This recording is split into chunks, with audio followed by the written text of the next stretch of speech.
Welcome back to Today on Bay TV. I'm Gaynor Morgan. I'm joined by Conservative Councillor for Males, Linda Tyler Lloyd, and of course our very own Robert Llewellyn-Jones has stayed with us. So thank you very much for joining us, Councillor. I think we can't really let Brexit go and the pressure that the Prime Minister is under, Theresa May, especially these rumours coming out of the European Union now that she was tense and anxious at a meeting, was it with Juncker? Is that the woman you recognise? No, but I think it's a shame that I think that it's very difficult to be a woman in politics. I've seen bullying. Not at the moment on the council, but in the past on the council, I've seen a councillor being bullied relentlessly, and I stood up and spoke about that. And I think that you have to be quite tough. Doesn't that happen again among men as well? Men bully each other? No, not in the same way. Not in the same way. I don't want to give example really, but it was something that was being repeated month after month after month, and they were just resurrecting a particular point, and I don't think that would have happened if it had been a man. But I think that also, somebody said to me this morning, I've been at a meeting in the Guildhall this morning, and someone who isn't a councillor said, oh, she's under relentless attack at the moment, and also it's the 24-hour news, which Margaret Thatcher, as a comparison, didn't have to have. There wasn't that 24-hour news, and there wasn't that sort of relentless view of the Prime Minister in those days. But these days, it's all instant. It's all Twitter and Facebook and that sort of thing. You've got a point there, Robert. I'm not sure that that's actually good for democracy when we're constantly knocking and criticising the people we elect to represent us. We want a good calibre of people, don't we? Well, there's nothing wrong with criticism, providing that it's constructive criticism. Is it at the moment? Well, I am not. I can't say that I'm a particular fan of Mrs. May. Two very good friends of mine lost their seat: Byron here in Swansea and Craig Williams in Cardiff, as a result of her what I thought was ineptitude, for want of a better word, in calling an election that there was no need to call. And it's placed the Conservative Party and her government under intense pressure. Would you go along with that, Councillor? I think, yes, I don't think I would have called an election. There was no need for her to do it. But I think that was a decision that she made. And I think, in retrospect, it was a bad decision. And in fact, as I say, I can understand there are two sides to this. She must have thought, yes, people had been picking at her and saying, you haven't got a mandate. And therefore, she thought she would go to the polls and get a mandate, which she didn't. But it has made things difficult. But I wish people would just get on board and just sort of not think about themselves, but think what is best now to just get a deal. Best for the country. Well, you've got to get a deal with 28 countries, or is it 29? I'm not sure. Yes. But, it's not as if... It's not easy. No, no. And I voted Brexit. Now, my husband, we are completely different. He didn't think it was a good idea, but I am a Brexit. I think we should say hello to your husband, Tony. Yes. Tony Lloyd. He's a regular watcher, isn't he? Yes, he's a regular watcher. And a great supporter, yes. I'm sure. So we'll say hello to Tony. Hello, Tony. No pressure for him watching it. Well, I went to hear Will Hutton talk last night at the Cardiff Business Club and spent a great deal of his address talking about Brexit, equating the philosophy of Brexit to the Enlightenment of the 18th century, and how the lack, as he saw it, of perhaps ideas and inspiration that the 18th century philosophers had, Rousseau, Hume, and people like that, how they had coped with the Industrial Revolution, which was interesting. And oh yes, it was a fascinating talk. Because we haven't got anyone of that calibre now, have we? Really? Well, I mean, you can't put Boris in that class. Well, that was the very thing that Hutton was afraid of, that this could happen. Which is really pseudo-intellectualism to a certain extent, isn't it? It's such a shame, you know, that... anyway, I'm sure when you read the Western Mail and in tomorrow's paper, I should imagine there'll be a report on the... And it'll be worth reading what Hutton said. But we heard it here first. Well, you heard exactly. you heard a snapshot of it. It's well worth the read, I think. Well, thank you for that. Well, Councillor, if we get back to home ground, you represent the Males, which is part of Mumbles, actually. It's strange. Males is really Swansea West. So it's not part of the Gower organisation. But on the Community Council, Males is part of the Mumbles Community Council. And that's very interesting at the moment. That's quite exciting. I think it's rejuvenated. Mumbles Community Council has got a new cohort of councillors, and they've come with fresh enthusiasm, and they're planning a lot of projects, which I think is going to be good for the area. But traditionally, community councils don't have any money, do they? Well, you see, I think that that's the way it's going to go. I think that with the City Council now, you know, not having the money coming in that it needs, it's falling on the Community Council and on the individual City councillors. They have an environmental budget, and they are able to spend on what they think is important in their wards, and the Community Council can raise tax as well. And so they set a budget. They set a budget. We're looking at the budget now, and we think of what projects we want to do next year. Nobody wants to pay any more tax, do they? No, they don't pay, but it's quite low. It's the 4 wards they're paying, and it's been something like £13 on the tax. So it's a very limited budget. It's a limited budget. So, and we have to discuss everything, and we go into committees, and we think what each committee would like to do, the development committee or the highways committee, and then we all talk about it, and we think that is a silly idea. We don't want to spend money on that, and that's we sort of careful about how we guard people's money. One of the things we threw out last night at one of the meetings was we have looked at putting multi-storey car parking in the in Mumbles, in the quarry. Oh yes, I know. And we had an examination on that project, and we've decided that it would be too expensive and that it wouldn't be feasible, and so that's something that we've decided that we want to do. So what are you going to do? In particular with the quarry? Well, we're not going to... the consultants asked us to look at all different ways, perhaps park and ride, or shuttle buses, or some way of providing people's, access to Mumbles without it just completely being log-jammed. So that's an ongoing discussion. So what projects have you got in mind for Well, it's all sort of the parks are being neglected at the moment, and people are saying that they can't wheel their prams down the paths, so we're going to have to pay for paths. We look after the children's play areas. Some of the equipment, to replace some of the equipment, is £4,000 for a piece of equipment. And Swansea City Council are going to say that they haven't got the money for that sort of thing. So we're looking at a whole heap of projects. It's all about imaginative. It's all imaginative. It's bringing in fountains. We haven't passed any of these things yet, so don't say that it's going to happen, but we're discussing water fountains in Mumbles. We've had requests for changing rooms for people who are perhaps disabled and have an accident. The toilets haven't got the facilities for that. So the toilets in Mumbles have been I think it's toilets and parking, and actually getting to Mumbles is a wonderful resource, isn't it, Robert? Yes. But to get in and out is no easy matter, is it? Well, when Swansea years and years ago, what did they do? Destroyed, for want of a better word, the Mumbles Railway. What a wonderful thing that was, and how wonderful that would be today. I know. Well, I was in Blackpool a few weeks ago. I'm not the greatest fan of Blackpool, but the trams are fantastic. I know. Absolutely amazing. If yes. We really want to have a look. We're not very visionary in Mumbles at the moment, in Swansea, I think.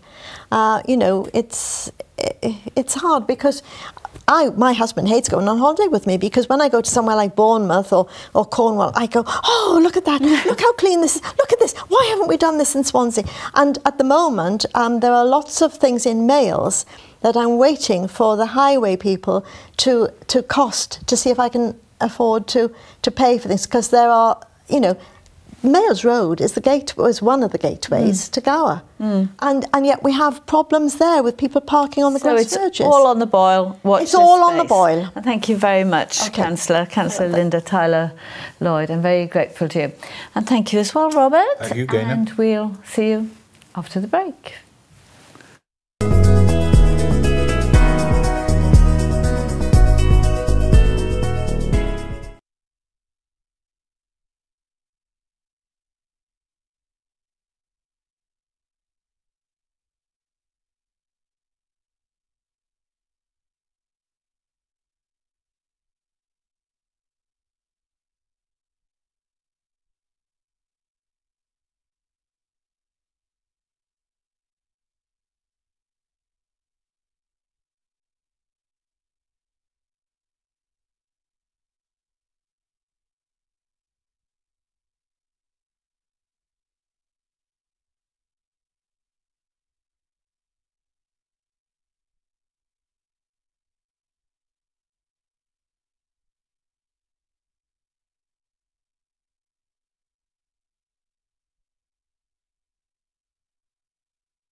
In your stomach.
Welcome back to Today on Bay TV. I'm Gaynor Morgan. I'm joined now by Damian James, the Outdoor Activities Service Manager at the City and County of Swansea. Thank you very much for coming in. Thank you for having me. And you're going to tell us about an exciting new enterprise that you started a little while ago now, but you're sort of ramping up. It's all to promote outdoor activities? Yeah, to promote our Gower activity centres, which are based at Porthainen and Rhossili. And we've recently appointed a notable ambassador to help promote the drive of what we're trying to achieve, and it's a local legend. It's the adventurer Lloyd Morgan. Yeah, she's been all over the place, hasn't she? The Arctic. How many miles? Oh, I shudder to think, but she's an absolute hero. She's a Welsh legend. She's a Swansea legend. 350 mile. I have there you go. There you go. Arctic marathon, and also complete opposite, really, a 230 mile jungle marathon through the Amazon rainforest. Yeah, and that was her first ultra marathon, and she decided to pick the hardest one on earth, as you do. Lots of stories around her. She got stung by she stood on a hornet's nest when she was doing that run and got stung 40 times. She fractured her feet. She's one of only a handful of people to ever finish both of those races. So yeah, very worthy ambassador. An inspiration, really. Yes. Yeah. And I think you've used her for your video to promote the It's Gower campaign. Yeah, we're really proud of our new promotional video. It's called It's Gower Time, and we like to promote the hashtag It's Gower Time, for people to stay with us or people to do anything on Gower. It's Gower Time. It's Gower Time. Shall we see for ourselves? Yeah, let's see it.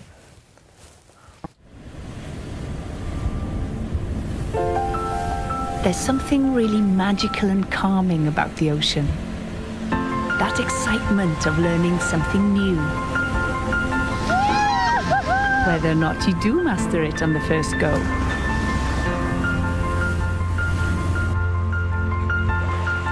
Those nervous butterflies in your stomach, well, that soon turns into pure happiness.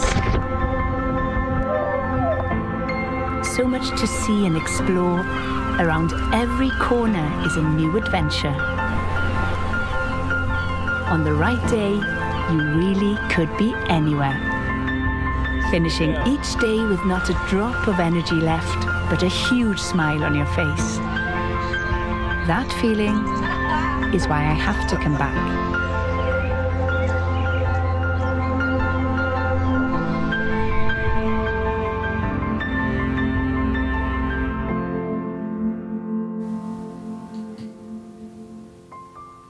So that's Lloyd Morgan voicing over. Wonderful filming there. Yeah, it's a big thanks go to Rediscover Media, who's a local production company. They did all the filming for us. They had the drones out, and they were phenomenal. Really showing Gower at his very best. But Lloyd Morgan is an inspirational character. You have some personal experience of the way she can inspire people. Absolutely, yeah. So Lloyd Morgan's been known to me for a while because I'm in the industry. I'm interested in adventure. But I didn't realise the full scope of her appeal. My wife is actually from Aberystwyth, and she's a Welsh language speaker, so she's even more of a hero to females. Because Larry's Welsh speaking, went to Ysgol Gyfun Gowerton. And it was Larry that inspired my wife and her friends to actually climb Kilimanjaro. After a bit as you do. As you do, yeah. My wife had a bit of a rubbish New Year's Eve one night and was feeling a bit sorry. Was you? No, they've been rubbish since she met me as well. But yeah, they watched the Lloyd Morgan documentary and they said, right, we're going to do something good next New Year's Eve, and they summited Kilimanjaro. That's quite amazing. So you're harnessing her charisma and experience, are you? Absolutely, yeah. We get about 4,000 young people coming through our centres every year from local schools, and Lowry will be integrated into the teaching. We'll speak about. So Lowry says to herself, you know, she wasn't very academic, she wasn't the fittest, she wasn't the strongest, but she believed in herself, and that's something we try and instill in the young people that come through our centres. And of course then that spills over to other aspects of life. Of course. Tell me about these centres, these activity centres. You've got one in Rhossili and one in Rhossili called T Rhossili. So it's not actually in the village, it's in Middleton, so you turn up School Lane and we're nestled in the Downs. And it's a phenomenal location. It overlooks the South Gower coastline, and we run a whole range of activities out of there, wet, dry, whatever. We really maximise the surroundings. So our vehicles are quite noticeable. It's Gower Time up the side, so if you see us, we're usually climbing or surfing or coasteering in the area. And what about the centre at Portdynon? So that's a bit bigger. So Tŷ Rhosyli sleeps about 16 people. So open to the public, subsidised for schools, young people and families as well. Tŷ Borfa in Portdynon sleeps around about 36 people. Are you upgrading that one? We're doing lots of work. We're actually doing lots of work over this winter. We've blocked off the winter, so we're not receiving bookings this winter because we've got quite a major refurb going on, but Rhosyli is available throughout the winter. So how do people take part? Is it through schools and colleges they get to you? Or schools and colleges Monday to Friday are our main stakeholder, but we get... And schools have still got the money to send? Yeah, well, we're heavily subsidised for local schools. Right. So we get about 80 schools a year coming through our doors, and we are... Locally or from the rest of the United Kingdom? Majority are locally. Mm. Our subsidy is enhanced for local schools. It's also there for Neath, Port Talbot schools. So who subsidises you? Locally, the council. Council. Yeah, yeah. So, for example, if you're a young person, you can come to us for 5 days, be fed 3 times, do 2 activities a day, and it'll cost about £163. Whereas if you did that commercially, you're looking at £400 or something. So it's a wonderful experience. So what if you're out of the loop and you just think, oh, that's a great idea, how can I get involved? We launched our new website this week, which is goweractivitycentres.co.uk. Little few teething problems still on the site, but that's what happens with new websites. But all the major information's on there, all the contact details, all the activities we run, and more information on the centres can be found on that website. Now, your outdoor activities are certified. What does that actually mean? So we're registered by a body called ALA, which is the Adventurous Activity Licensing Authority, which is part of the Health and Safety Executive, which means we have a quality stamp. We're audited and inspected every year. Our kit is checked. Our instructors are all qualified with national governing body qualifications. So you know you're having a safe time if you come with us. And what's the John Muir Award that you're... The John Muir Award's a new award that we offer to schools. So historically you'd come to us and you'd just leave having had a nice time, but schools need evidence. They need qualifications, they need certificates. So if you come with us on a residential stay, you could leave with the John Muir Award, which helps you understand the heritage and the nature of Gower a little bit. Oh, that's wonderful. Yeah. And what for you is the most exhilarating or rewarding activity? From a personal point of view, I'm a surfer, so I really enjoy, and there's a lot of research out there coming out of Australia about, it's not just, there's a science behind this. So a breaking wave releases a negative ion, which releases a positive experience on you. Oh, right. Yeah, so it's called the stoke if you're into a bit of surfing. Oh, I'm most stoked today, but there's actual science behind it, and I see it in real time with young people every day, which for me is phenomenal. I had never heard that. I think that's just a good excuse for having a nice time. Yeah, exactly. Well, I mean, there's a lot of research going on. I need to speak to Swansea University actually to do a bit more with it. But yeah. So, what other sort of activities are there for people who might not be as familiar with the water? With the water, so we do everything can be upscaled or descaled depending on ability and experience. We get quite a lot of requests just to take people on guided walks. You know, the Wales Coastal Path runs right on our doorstep. And of course you need a bit of local knowledge, don't you, to help with that? Of course you do. And yeah, it gives a bit of a walk some purpose and a learning experience, and we can sort of... And of course you've got to point out the dangers. I mean, you can get stuck on Worm's Head, can't you? Yeah. So Worm's Head is an activity that we run, but it's obviously catered and tailored depending on the tides and the times and the activities, whereas holidaymakers don't necessarily have that level of knowledge that we have. So we would advise speaking to experts, speaking to the Coast Guard if you're venturing. So there are, among all the glories of nature, there are dangers. Oh, absolutely, absolutely. Next year is the Year of the Sea for Visit Wales. It's their themed year, and a lot will be about things like, surfing, coasteering, but we really want to get across water safety as well. So Rhosyli can be quite a dangerous place, as you'll know. There are fatalities in that location. So what we do is we try and manage fun, safe activities. So what's going to be the highlight of the Year of the Sea for you? So hopefully working closely with Lowry. Lowry continues to push the boundaries. I'm sure she'll have a few challenges next year, which if we can provide support or water safety management for, we'd love to be involved with. And very quickly, how do we find you online? Online, we're on all the social media platforms, and our new website launched at goweractivitycentres.co.uk. So no excuses for not finding you, at least in a virtual life. Yeah, absolutely. For those of us who don't make it out to your actual activities. Thank you so much. Thank you. So thank you, Damian, and thanks really to all our guests today for joining us. All been thrilling and informative. of course, thank you at home, for the most special people, and online for tuning in. Couldn't do it without you. See you tomorrow. If you know.